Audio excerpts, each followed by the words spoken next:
Okay, today we're going to talk about the Shimakaze and more DDs in general versus radar.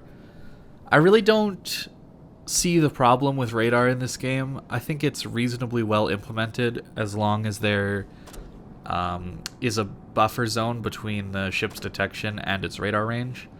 I think stealth radar is pretty dumb, but for the most part, radar in this game is not stealth. So that's a very good thing, and it gives the DD player a lot of counterplay options. And you're going to see that in this game. There's 2, maybe 3 radars if their Minotaur has a radar. Probably not, though.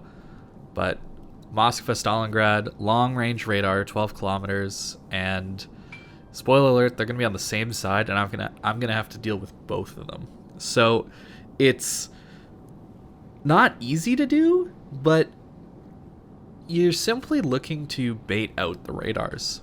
You don't want to ever get caught deep within a radar where you're going to be lit the entire time the radar is active, or at least be close enough that it's impossible to dodge. At least at longer ranges, it's really easy to dodge in a destroyer. You have insane maneuverability. You can use it to dodge shells pretty easily, even from ships like Moskva and Stalingrad with their insane shell velocity. But early game, essentially, in a DD, I'm always just going to go towards the cap. I won't always go in. These are pretty big caps, so I'll pretty much always go in. To note, there isn't a CV in this game, so I understand that playing in a CV game is a lot different than this. I couldn't make a lot of the plays that I'm making, just because a CV, if they decide to go after you, they will kill you. I think the important thing to remember, though, is DDs are incredibly good at stopping pushes, and especially Shimakaze is one of the best ships for dealing with an enemy team's push. So you'll notice that my entire team, essentially, except for 2 ships, is going up to C, and supporting B along the way. But this is a big cap. It's very likely that I'm going to be outgunned here at this cap, because it's either a Daring, a Z-52, or a Holland, more than likely, at this cap. So I don't want to get into a gunfight here. So I'm just kind of hesitantly reversing in and trying to see if I'm going to torp some things. Shimakaze gets spotted, so I know it's not the Shima here. So I'm outgunned. So I can't really realistically take this cap zone. And we see where the enemy team, majority of the enemy team is at least. And they're down at A. So we're going to try and get some angles on the Montana as we cross here at B, but we're just going to leave this cap. There's no point. My team should get C with how many people are there. And if we can stall A a little bit and try and hold back their push, having a cap deficit at the beginning isn't the end of the world. Not really. It's only later game when you're really going to notice that. But for the most part, our Z-52 is probably going to get C and then come back down to B. So for me, it's far more important that I am showing presence at A to stop their push, because they have a lot of ships down there. And you'll see the Moskva was just YOLO radaring. He was spotted. He just clicked his radar button and I walked into it. Because he has a 14-kilometer detection and a 12-kilometer radar, it doesn't make sense for the Moskva player to just hit his radar button as soon as he's detected, because there's a 2-kilometer zone there. But he did it anyway, so you're going to get people that do that. And that's why his radar ran out so quickly. But you see, when there's only one ship shooting at you, it's incredibly easy for a DD to dodge shells, even from a Moskva. It's not hard at all. I really believe that radar is not a big issue for a DD that is just thinking about the radar. If you're thinking about who has radar, how long range is it, when was the last time they used it, that's a really important one. This Moskva has used his radar. There's no way for him to spot me. And the Stalingrad is just outside of radar range at the moment, so I know I cannot be spotted here. There's no way, unless a DD comes up and spots me. So I'm safe to be here. And now that the Stalingrad's getting in radar range, you'll see I'm right next to an island, so when he radars, bam, I can just walk behind this island and not take any damage. You're constantly trying to bait these radars out, because they only have so many of them. And if they're just going to keep using them on cooldown like this, they're going to run out by mid-game, maybe towards the end game, you know, by the 8-7 minute mark on the clock, they're definitely going to run out of radar. And then at that point, you're just you have free reign, essentially. Now, Shimatorps, of course, hit really hard. I'm not sure I like the design of this, where I hit 2 torpedoes and I still do 30,000 damage, and he can't heal that. The design of these torpedoes, I don't know. I don't really like it. But, I mean, when you're playing the ship, it's pretty funny to hit 2 torps and still get 30,000 damage. And because it was on the belt, he can't really heal any of it. So, we're running away. Our Holland really needed to be running away. This is a big mistake he's making. He's turning into the corner. So he's just dead here because the Moskva and the Stalingrad will be able to radar. Well, Moskva's radar should be up any second. There it is. And we're in a position to just reverse behind the island. And you'll see, the radar cruisers, if they're just constantly lit like this, they will tend to just YOLO their radars, just constantly hitting it. So that's 2 down on the Moskva already, and 1 on the Stalingrad. But we're completely safe. And a thing that you're going to notice is I use my guns a lot in Shimakaze. I've run gun build Shimakaze where I take no concealment and I take AFT plus all the gun upgrades. And you get like 12% fire chance on guns that reload every 4.5 seconds. It's pretty hilarious what you can do with these guns even. They hit really hard despite having a long-ish reload. So I think Shima should never be afraid to use his guns. Now our Minotaur is making a really bad play here, so I'm going to pop some smoke for him. You should not be afraid to do this in a DD. There's some DDs where you need your smokes, but in a Shimakaze, I don't really need all 4, especially this game, because I know I'm mainly going to be spotting and torpedoing most people. So using your smoke for your team is something you can do. Now, this basically helped the Minotaurs survive like a couple minutes longer, or maybe not even. I think he might just pull out here in front of the Ohio, Stalingrad, and Kremlin and just die. But it's still worth it to keep the Minotaur alive for a little bit because it applies some pressure to their Holland and all these and their daring. So I don't think it was a bad play to do that. Sometimes people are just dead and there's no point in popping a smoke. So now you're going to see me be real greedy with these torpedoes. There's not really much point in spreading these out because I know these ships are looking to just deal a ton of damage to this Slava and not open themselves up to basically the rest of my team. Well, the like 3 other ships that are here. There's like nobody here. It's just one of those things that once you've played the other ships in the class, or in the game, so I've played a lot of Battleship and Stalingrad and Moskva and all these ships, so I know they're likely to just sit near that island. So I'm going to launch all my torpedoes in there. And that's really the powerful thing about being able to play other classes at a very high level, is you generally know what other people are going to do when they're playing different classes. You know the tendencies, what ships are strong at, what they like to do. And, you know, we get pretty lucky on the Kremlin to get 3 torpedoes all bow on. And then, I mean, this Moskva he had no idea what was happening. So there you go, 1 radar dealt with. And you see, we haven't really taken much damage from this Stalingrad's radar either. He's got a long reload, and he's maybe not the best aimer, but we're doing a pretty solid job of dodging. And since the radar is up, I figured, I'll shoot. May as well. You know, take some heat off of my Slava buddy. Although he's reasonably healthy, so it's probably okay. You see, radar is not a big deal as long as you know it's coming. It's when you get surprised with radar, that's when it's really powerful. I really, really think people overdo or overemphasize how powerful radar is in this game. Look at this. I can just sit here and spot this Stalingrad all day, and there's no way he's going to light me. And because he's used his radar now, and we don't have to worry about the Moskva, we have free reign for the next, 2 minutes to do whatever we want to. And then by, once that 2 minutes is up, then we have to start worrying about him radaring again. And then once he radars, we leave his radar range, we know he's used it, and then we just do the same thing.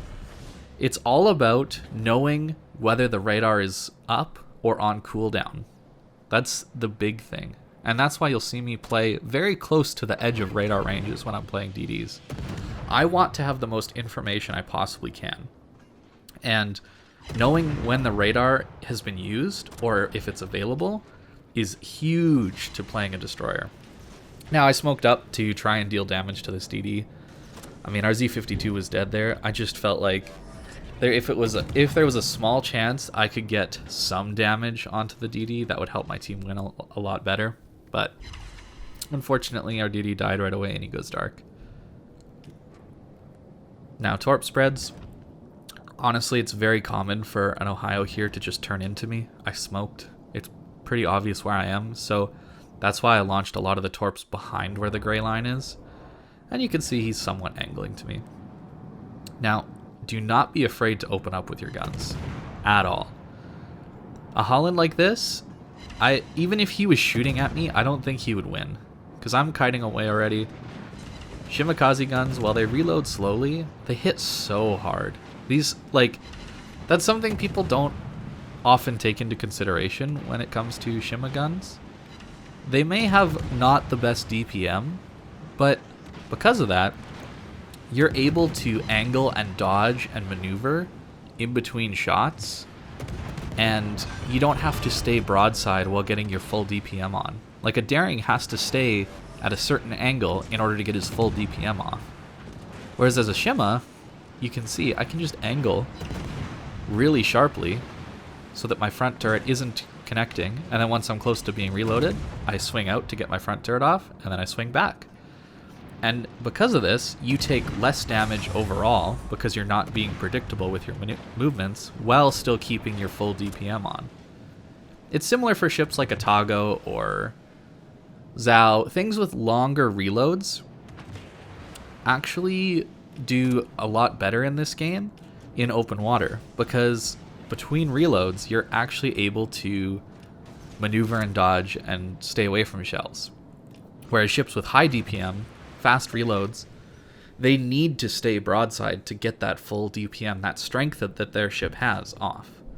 So that's where I think maybe just looking at the paper stats, the full DPM stats, is not showing the full picture. Look at this. We're at 11.9 kilometers away from the Stalingrad, and he pops radar, and look at how badly he misses. Like, that's how hard it is to hit a DD at these ranges. And now that we know he's used his radar, once it's out, we have the freedom to turn in and actually make some plays for the next 2 minutes or so. It's so important to know when that radar is available and when it isn't. So I have no issues with turning in here. If I didn't know this Stalingrad used his radar, it would be suicide for me to turn in here and go underneath this island next to me here at B6. It'd be suicide, because the Stalingrad could just radar me and I'd die. But because I know he doesn't have a radar, I can just push in here and hopefully kill the Stalingrad, because my torps are going to be up in the next 23 seconds. It's all these little thinking, all this thinking and maneuvering and information gathering that makes DD fun to play. I'm actually having a lot of fun playing DDs recently. And it makes it actually not that difficult to play.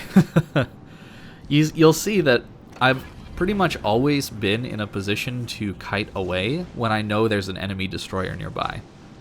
We know their last couple DDs are in the south there, the Shima, or in that smoke screen in the cap with their Daring.